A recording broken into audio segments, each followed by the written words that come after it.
Bonjour Nicolas Hulot. Bonjour.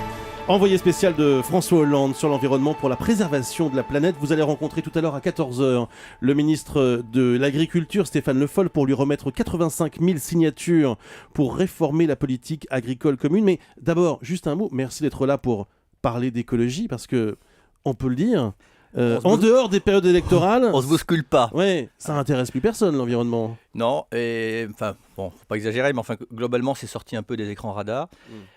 En France comme ailleurs, hein, pour être très sincère, la crise économique, pour moi, a balayé cette préoccupation. C'est assez tragique parce que ça conditionne, ces enjeux écologiques conditionnent tous les enjeux de solidarité auxquels tout le monde est attaché, mais personne n'en a vraiment conscience.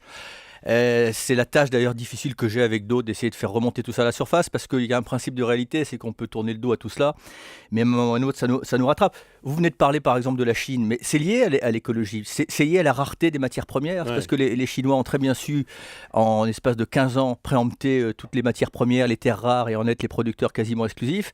On rentre dans des compétitions qui vont être saignantes. Oui, parce que là, il s'agit de panneaux solaires, on devrait se réjouir au fond. Oui, non, mais le problème, c'est qu'on avait monté tout un modèle économique autour de l'énergie solaire, sauf qu'on s'est rendu compte à un moment ou à un autre que le gros de l'économie profitait à la Chine parce qu'ils ont anticipé sur un certain nombre de sujets.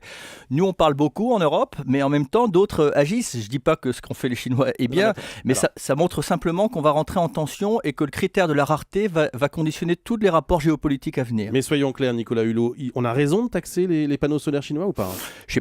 Honnêtement, je ne sais pas si c'est la bonne réponse. On aurait surtout intérêt, à mon avis, à se lancer nous-mêmes, et l'Europe et la France en particulier, et notamment dans cette transition énergétique, à fond, comme on l'a fait pour le nucléaire, à fond dans les énergies renouvelables, à fond dans l'efficacité énergétique. On peut relancer l'emploi, on peut relancer l'investissement, on peut relancer l'industrie française sur ces enjeux-là. Mais il ne faut pas y aller du bout des lèvres, il faut y aller à fond. Voilà, il faut utiliser notamment l'argent de la banque publique d'investissement sur ce sujet-là. Où sont passées les idées sur l'environnement ? Est-ce que ce sont les Verts qui ont tué l'écologie en entrant au gouvernement, Nicolas Hulot ? Non, je crois que ça n'aide pas. La responsabilité de cette passivité, elle est collective. D'accord. Et en même temps, elle est conjoncturelle. Elle est collective parce que, pardon de le dire, on peut toujours accuser les Verts de ceci, de cela. Moi, je jette pas la pierre. Je dis simplement, ce qui est anormal, c'est qu'on sous-traite en permanence dans ce pays, mais ça vaut ailleurs aussi, un sujet qui est déterminant, qui est crucial, qui est complexe, toujours à une petite catégorie de la population. Tant que du sommet de l'État, tant que l'ensemble des partis politiques, dans l'esprit d'ailleurs du pacte écologique, ne s'emparent pas de ces sujets-là.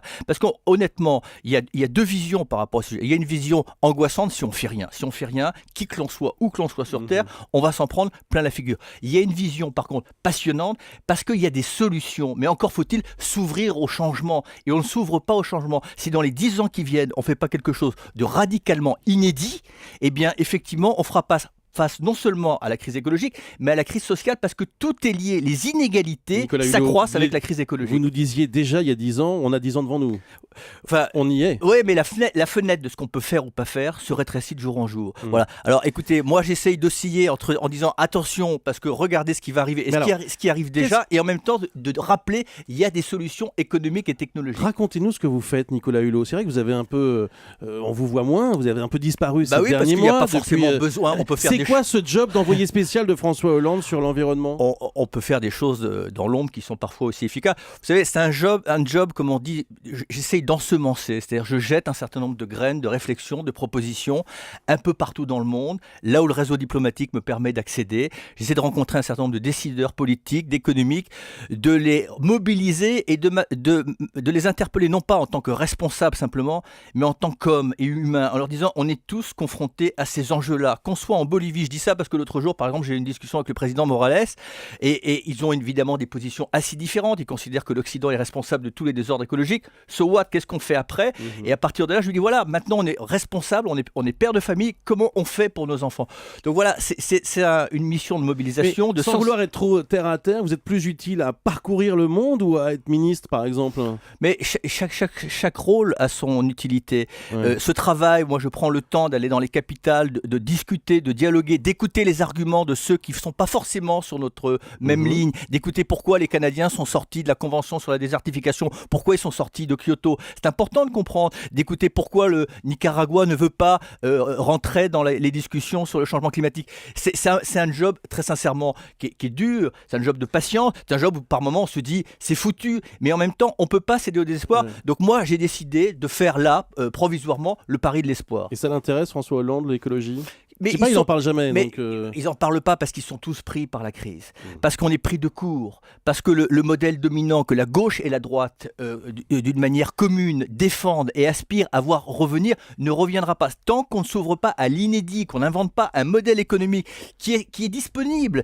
Je donne juste un exemple. J'étais la semaine dernière, dans le cadre de ma mission, avec 2 ministres français, M. Canfin, Mme Bateau et plusieurs parlementaires français, aux Pays-Bas, pour voir ce qu'est l'économie circulaire. Qui a entendu parler de l'économie circulaire? Ça, c'est une piste d'avenir. Pendant que nous, on cherche, on tâtonne et on soigne à la marge les choses, il y a des initiatives économiques et politiques qui fonctionnent. C'est pas une fatalité d'être dans la récession. non, on s'intéresse au gaz de schiste, par exemple, en France. Il y a le débat qui ressurgit petit à petit. J'ose espérer que ça s'est tranché. C'est tranché et bien tranché. Delphine Bateau l'a rappelé hier. Je pense que ça c'est la tentation, la facilité. Effectivement, c'est tentant parce qu'on regarde ce qui se passe aux États-Unis. Attention au retour de flamme, attention aux bulles qui explosent en pleine figure. On y en reviendra des gaz de schiste. Allez, encore un mot pour conclure. Qu'est-ce que vous souhaitez pour la politique agricole commune? Donc ces fameuses signatures que vous remettez à Stéphane Le Foll. Écoutez, ce qu'on souhaite, mais on est plutôt en accord là-dessus avec le ministre français, c'est que le budget, qui est le premier budget européen, 100 € par citoyen européen et par an, eh bien, soit conditionné évidemment à des pratiques agricoles qui soient plus respectueuses de l'environnement, créatrices d'emplois. Il y a 200 fermes en France qui ferment chaque année. Ça, c'est très important et plus équitable parce qu'en gros, c'est 80% de la PAC qui profite à 20% des agriculteurs. Ça, c'est pas très équitable. Merci beaucoup, Nicolas Hulot. Vous seriez bon en ministre, hein. Merci d'avoir été avec nous ce matin sur Europe 1. Je vois que vous ne démentez pas. Et dans un instant, Anne Romanoff sur Europe 1.